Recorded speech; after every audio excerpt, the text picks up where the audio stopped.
Shavua Tov, a gute Woche, und a freilichen Hanukkah. Happy Hanukkah to everyone. This is Mitzvah Shabbos of Shabbos Hanukkah. Sometimes Hanukkah has two Shabbosim. This year, Hanukkah has one Shabbos. We find the Rambam says about the Nes of Hanukkah, the famous Rambam, Shenichnusu Yevonim leheichol. When the Yevonim came into the Heichol, Timu kol hashmanim shebeheichol. They have contaminated all the shmanim, all the oils. And that in itself, this was the miracle, that they have contaminated all the oils, and they were looking for oil to light the Menorah in the Beis HaMikdash, but they didn't find because this oil was contaminated, and it took 8 days until they were able to get kosher and pure oil. However, they had only one jar, the famous jar that was enough for one night, and it burned 8 nights. That in a nutshell is the nes of Hanukkah. The question is, Keshenichnesu Yevonim leheichol. When the Yevonim came into the Heichol, what's the first thing they do? And from the Lashon of the Rambam, it seems that this is the first thing they do. When the Yevonim came into the Heichol, to the Beis HaMikdash, what's the first thing they did? Timu kol hashmanim shebeheichol. They have contaminated all the shmanim, all the oil.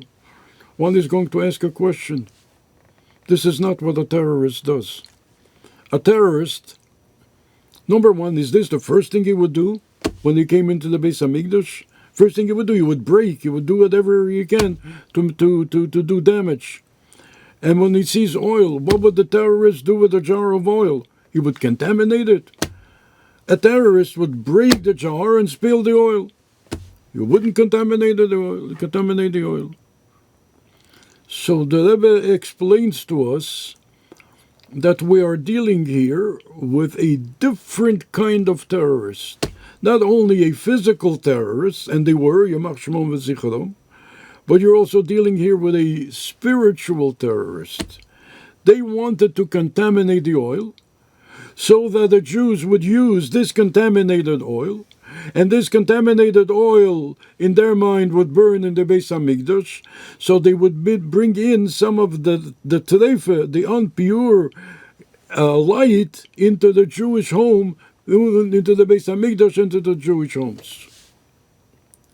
And of course, Baruch Hashem, that did not work. We will return to that in a moment, but first, our customary story. I could have told you the story before, but this is a story that's with me every Hanukkah. We light the large menorah on 5th Avenue. Now, I had to do with 770. I didn't know about this big, nice area outside of the Plaza Hotel. Was not familiar with me. But there was a wonderful Jew, Moshe Sage, Dr. Maurice Sage, who had an office in the General Motors building. At that time, in the 60s, General Motors building was the foremost building in Manhattan. I was told the most expensive building in Manhattan. And he would do meetings in his office, room 2711, for the Lubavitch Youth Organization.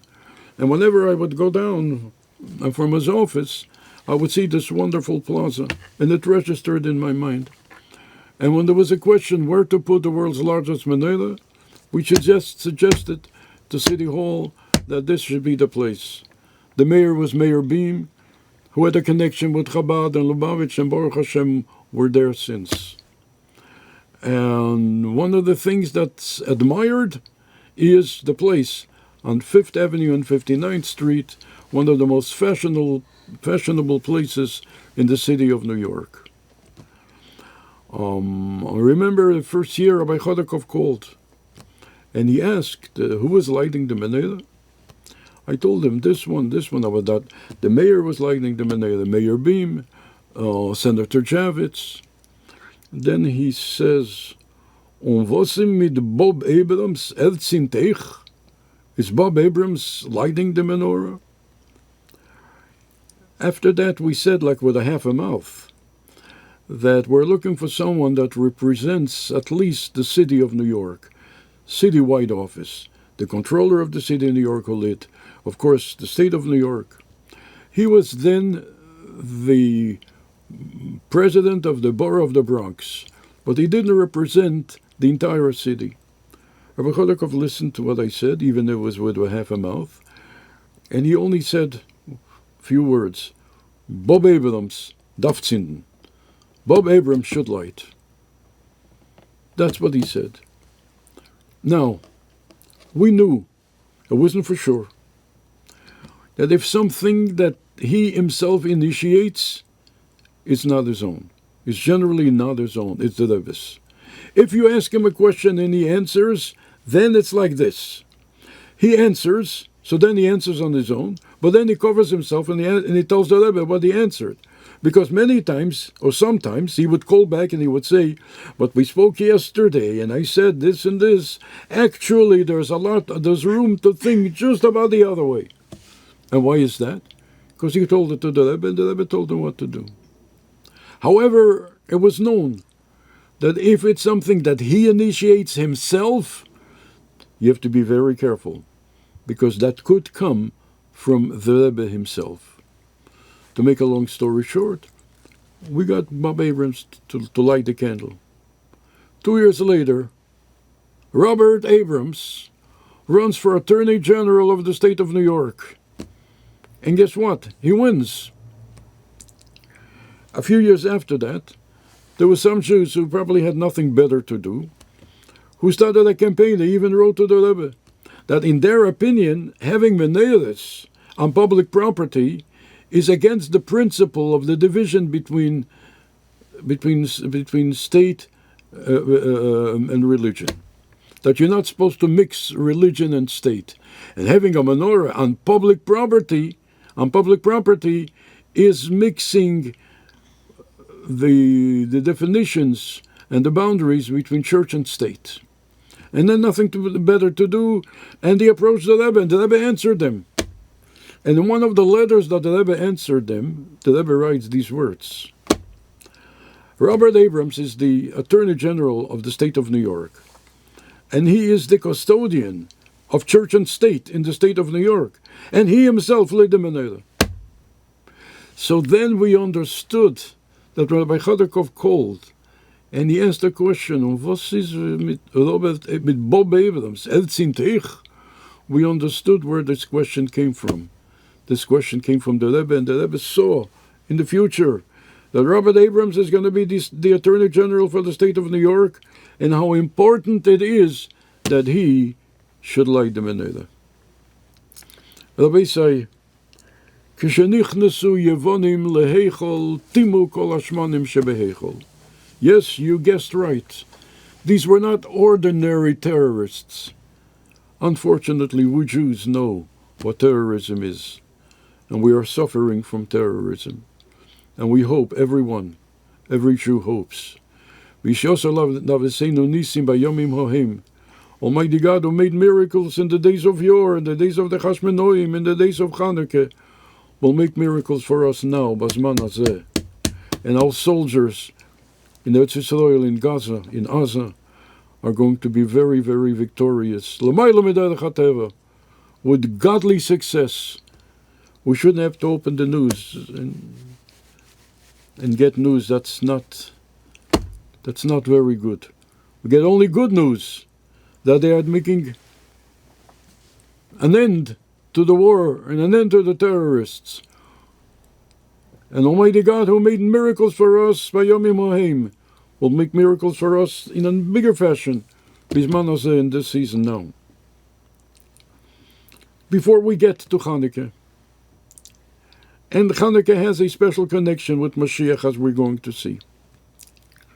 We just observed Shleishim for the Sholom Gansburg. I spoke to you about the Sholom Gansburg and about the fact that the Rebbe sent him to me. And because of that, I got to know him from close. And I must tell you, knowing the Sholom Gansburg, or to be certain, Sholom Gansburg, he didn't care for all of these titles, didn't mean anything to him. It was a privilege, because he was a unique individual. It says by Eliezer Eved Avraham Eliezer Eved Avraham, they asked him to speak. So he says, they asked him to eat. Excuse me. He says he can't eat unless he speaks before. And what did he say in his opening remarks? Eved Avraham Anechi. You know who I am? I'm a servant of Avraham. And it says in Chassidus in so many places that an Eved, the definition of an Eved is he doesn't have any wants. He doesn't want anything. All he wants is the Rotzin Ha'odin. All he wants is to do what the Odin wants. And that's not a small thing. Okay, that's a very, very difficult thing to achieve. Not to have any wants, not to want anything. Only what the Odin, only what the Master wants. In our generation, a Jew that we knew, the Sholom Gansburg came the closest to it. The Sholom didn't want anything. He didn't want anything. And he only wanted to do the Rotzin of the Rebbe and the Rebbetzin. Not only that, it says in Pirkei Ovis about one of the Simonim of Torah, Ve'enei machzik teva le'atzmei. Simply it means he doesn't hold any favors for himself. The Sholom Ber not only didn't hold any favors for himself, le'atzmei, not only didn't hold any favors vis-a-vis someone else, that he didn't think of himself that he's the Meshames Bakedesh, even le'atzmei, concerning himself, his very essence, he didn't feel anything special. He was only there, he didn't feel any mitzias, any entity for himself. He himself, for himself, was a non-entity. All he felt was the Rotzin Hod Odin, to do what the Rebbe wants and what the Rebbetzin wants. He told me that when the Rebbetzin passed away, he lived upstairs in the Rebbe's house. He didn't know what's going to be with him. So the Rebbe said to him, Wo ich will sein, wirst du sein. Where I will be, you will be. Divrei tzadikim chayim mikayomim lo'ad. Where the Rebbe is, the Sholom Ber is. As you can say about the Sholom Ber, but Rashi says in his Pirush, Chaval al de'avdin v'lo mishtakhin. Woe for those who are gone and are no longer here. And basically there's a redundancy. You already say Chaval al de'avdin. Why the redundancy? V'lo mishtakhin. It's understood if he's not here. If he's avdin, if he's gone, he's not here. Maybe the pshat is Chaval al de'avdin. Why are we sorry for those who are gone? You know why? The reason is v'lo mishtakhin, because there's no one else like them. The Sholom Ber Gansburg took with him, in his eternal rest, this special quality of being Eved Avraham. We find by Moshe Rabbeinu, when he passed away, it says, Vayomos Shom Moshe. And after that, the Torah is trying to put in the life of Moshe Rabbeinu into one word. One would imagine, Moshe Rabbeinu, one word, you can write volumes about Moshe Rabbeinu and never finish. But the Torah was looking for one word in which it would capsulize the life of Moshe Rabbeinu. And the term the Torah employed was Vayomos Shom Moshe. Moshe passed away. Who is he? Eved Hashem. One word. Moshe Rabbeinu did not want anything. Nothing. All he wanted was to do what Almighty God wants. And for a human being to get there, not to want anything, is not so simple. David HaMelech says in Tehillim, Ono Hashem ki ani avdecho. What does Ono Hashem ki ani avdecho? And you will say, Ono Hashem means, please, Almighty God, I am your servant. But if you check the spelling of Ono Hashem, it's not like Ono Hashem Ishiono. Ono Hashem Ishiono is spelled Aleph Nun Aleph. Ono Hashem ki ani avdecho is spelled Aleph Nun Hey. What does Ono mean? It's what Reuven said in our Parsha in Vayeshev. Va'ani Ono anivo. Where am I going to find a place to run away from my father's agony? Ono, where? David HaMelech says, Ono Hashem, send me any place you want. And it fits into the words. Ki ani avdecho, I'm your Eved. I don't have a preference of this place or another place. Sometimes even for shlichus, somebody says, I want to go here, I want to go there. Moreover, here I don't want to go, and here I don't want to go. Ono Hashem ki ani avdecho means, I don't have any preference. Send me any place you want. Ki ani avdecha, I'm a servant. I don't have any ritzenis, any wills, any wants of my own. The Sholom Gansburg personified that. Ki ani avdecha. All he wanted to, he wasn't an entity. Even for himself, he wasn't an entity. And I knew him, I think, from close. He wasn't an entity. He wasn't a Metzias. All he wanted to do is what the Rebbe wants and what the Rebbetzin wants. Rashi also says, Gemara says in Seita Yud Gimel, Mal halon emedu mishamish, avkan emedu mishamish. Mal halon means just like over here, he's doing the service. Lahalon, over there, he was doing the service. Afkan emedu mishamish. You can say about the Sholom Ber, just like in this world, he was doing the service. He was a mishamish bakedish by the Rebbe and the Rebbetzin. So over there, he will also be a mishamish bakedish for the Rebbe and the Rebbetzin. Rabbi say concerning Hanukkah. Hanukkah has a lot of similarities with Mashiach. For starters, his name, the name of Mashiach is Mashiach. Simply, why is his name Mashiach? Mashiach means the anointed one. Anointed with what? You have the answer, with oil. Motzasi David Avdi b'shemen kochi meshachtiv. I found David my servant, again Avdi, b'shemen kochi meshachtiv, with my holy oil I have anointed him. How do you anoint someone? With oil. So therefore, oil is Hanukkah. So that is one of the connections. The other connections is Hanukkah is 8 days. We all know, Ches Neres. Hanukkah, Ches Neres, V'alocha Keves Hillel. 8 days of Hanukkah. 8 days, 8 is a Mashiach number. And the Gemara says the harp of Mashiach has 8 strings. And therefore number 8 is a Mashiach number. The Rebbe brings the Rashba. The Rashba says that there are 7 days of creation. They are called Shivas Yemei HaHekev, the 7 days of the cycle. And then there's an 8th day. The 8th day is called Shemer HaHekev, the guardian of the cycle. Some say that is a reference to the Shamash, the guardian of the cycle, the 8th one, the one that's higher. So therefore, 8 days is the guardian of the cycle. That's a day that's beyond the world, higher than the world, the guardian of the world. Not only that, Yain is called the Rozin Deiraisa, the secrets of the Torah. That's what it says in Chassidus. The secrets of secrets, the Rozin is called Shemen. Shemen is the oil. Yain is the Rozin Deiraisa.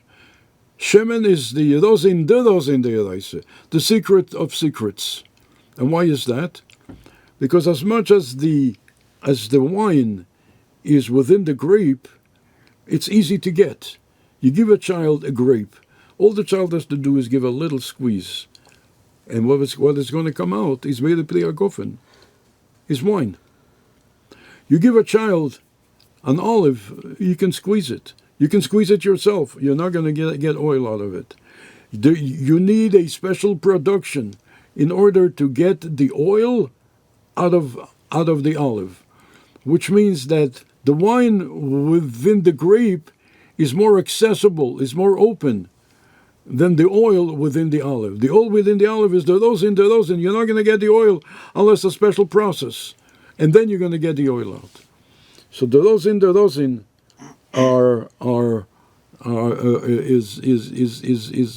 is the wine, is the shemen. Shemen is the rosin. So now we are celebrating the miracle of oil. Now, we mentioned before, when the Yevonim came into the Beis Hamikdash, Timu kol hashmanim shebeheichol, they contaminated all the oil. Is this what a terrorist does? A terrorist, as mentioned before, if he gets a jar of oil, he would break the jar, he would spill the oil. He's not going to contaminate the oil, he doesn't even know what it means. However, these were different kind of terrorists. These were spiritual terrorists also, not only physical terrorists. And they wanted to contaminate the oil. And therefore they were hoping they are going to light the Menorah with contaminated oil. So they will bring in the light of their contamination, of their Hellenistic culture into the Beis Hamikdash and into Jewish homes. The Yevonim did not mind the Torah. They consider themselves a smart people. And the Torah is very smart. I don't have to tell you, it's the give and take. It's the pilpule deiraisa, the smartness, the sharpness of the Torah. However, what they wanted, lehashkicham Torah secho, that it's God's Torah. That's what they cared. They didn't care that it's a culture. If it's a culture, they are for it. If it's a teaching, they are for it. But lehashkicham Torah secho, that it's your Torah. That's what the Yevonim didn't want. And that was the fight of Hanukkah. And Baruch Hashem, we were successful. It's this Hellenistic teaching that we have to be very, very careful. It shouldn't go in and it shouldn't permeate the Jewish home. The Jewish home should have nothing to do with anything that has to do with the Greeks and with their culture and with everything. So therefore, this is the Nes of Hanukkah, the Nes of the oil. And the Nes of Hanukkah, Rabbi say, continues. It wasn't only then. We need it now. We not only needed it by Yomim Hohem, in the days of yore, we need it Bisman Hazeh, in our times. When the Rebbe lit up the world, I was told that today there are more than 15,000 Menorahs. The Rebbe's Menorahs that are lighting up the entire world. And everyone who is lighting a Menorah, big or small, is lighting the Menorah with the fire of the Rebbe. And with that fire, the Rebbe is lighting up, illuminating the entire world. But it seems that there's still a little bit, pachim ktanim, small vessels left for us to do. We should do that. We should work with ourselves and with the world. And we should elevate the world and elevate ourselves and prepare ourselves and prepare the world for that great day that we are going to hear, that we're going to see the great light that the Hanukkah candles are going to usher in. The great light, the great eternal light of Mashiach. ובגלות עידנו ושמחו ובטוב לבוב ובטיב הנילה והניגלה ולמטה מעשור הטפוחים ובחסד וברחמים ותקף ומיד ממש.